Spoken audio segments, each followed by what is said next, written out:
Saudara, kita bisa bayangkan bagaimana kalau kehidupan bergereja itu ya seperti itu.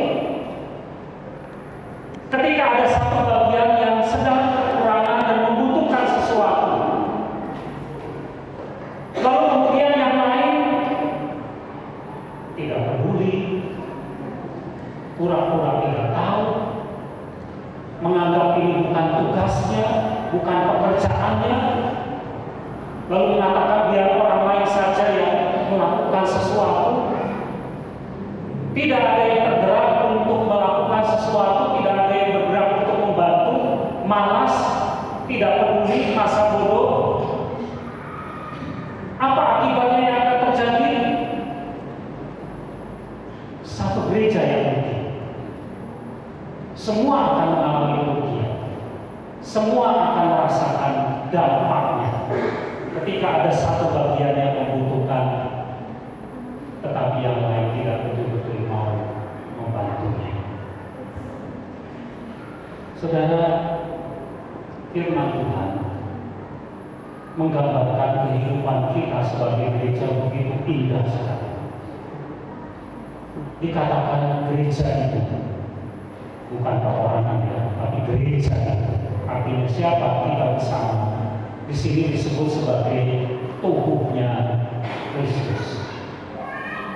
Badannya Kristus, tubuhnya Kristus. Siapa kepalanya? Kepalanya adalah Kristus. Jadi kepala gereja itu bukan pendeta, kepala gereja itu bukan majelis, kepala gereja itu Tuhan sendiri. Jadi siapa yang harus diikuti, siapa yang harus dituruti? Tuhan. Pendeta cuma Allah, majelis cuma Allah.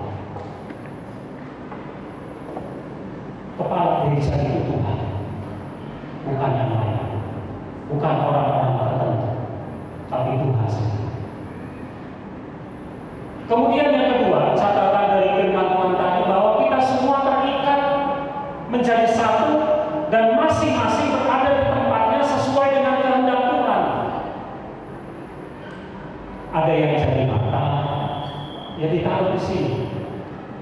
Ada yang jadi telinga, ya ditaruh di sini. Ada yang jadi tangan, ada yang jadi kaki, ya tempatnya sudah diatur seperti ini. Ini tempat yang Tuhan berikan. Jadi tidak diatur mata satu di sini, satu di kaki. Tidak diatur telinga satu di sini, satu di perut sini misalnya. Hidung yang satu tidak ditaruh di atas di sini. Kenapa? Karena itu yang atur Tuhan. Tuhan sudah menempatkan kita di tempatnya masing-masing, dan di situ kita bisa berperan sesuai dengan tempat kita. Dan ada maunya Tuhan, ada maksud Tuhan kalau kita ditaruh di situ. Kenapa Bapak Ibu Tuhan pakai menjadi anggota paduan suara misalnya, dengan paduan suara yang bagus tadi? Kenapa Tuhan taruh kita di situ, bukan di tempat yang lain? Karena Tuhan punya maksud melalui pelayanan yang dikerjakan oleh mereka yang ada di situ. Kenapa seseorang ditaruh oleh Tuhan menjadi majelis jemaat? Karena Tuhan mau pakai dia menjadi alat Tuhan di sana. Kenapa Tuhan taruh seseorang menjadi guru sekolah minggu? Kenapa bukan yang lain? Supaya dia berperan, karena ada maksud Tuhan, makanya dia ditaruh di situ. Mana yang lebih penting? Mata atau telinga? Mana yang lebih penting? Kaki atau tangan? Semua penting. Dalam ibadah misalnya, kan ada pelayan ibadah, ada PNJ, ada pemusik, ada pengkhotbah, ada majelis, ada penerima tamu, ada pendeta kantor kolektor. Itu masing-masing Tuhan taruh di situ. Kita yang berbeda-beda ini ditaruh di tempatnya sendiri-sendiri. Untuk apa? Ada maksud Tuhan.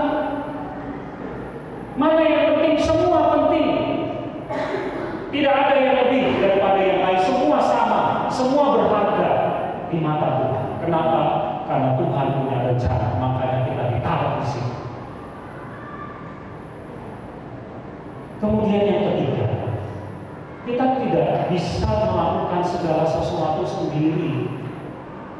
Kita harus kerjasama. Kita harus saling membantu. Seperti Lot tadi, ketika dia lapar, lalu kemudian kaki tidak mau bergerak, tangan tidak mau bergerak, mulut tidak mau mengunyah, mata tidak mau melihat.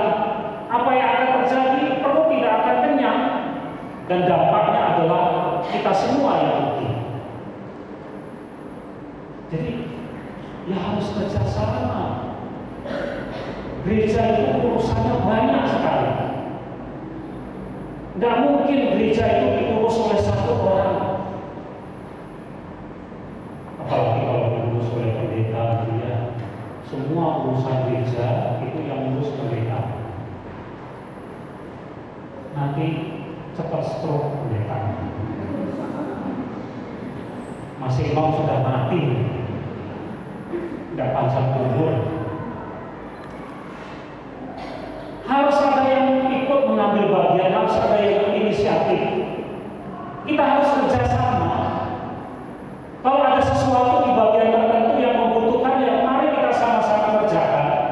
Kalau ada sesuatu yang kurang di situ, mari kita sama-sama tambahkan. Itu tugas kita bekerja sama. Jadi tidak mungkin gereja ini bisa dikerjakan sendiri segala urusannya. Semua harus mau kerjasama. Dan yang keempat, kita ini satu. Sama seperti tubuh ini, walaupun ada di tempatnya masing-masing, tapi semuanya terjalin, terikat menjadi satu di tubuh kita ini. Jadi jangan dipisah. Kaki sama tangan jangan dipisahkan, dilepaskan dari tubuh ini.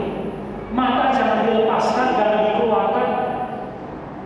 Semua biar menjadi satu di sini, di dalam tubuh ini.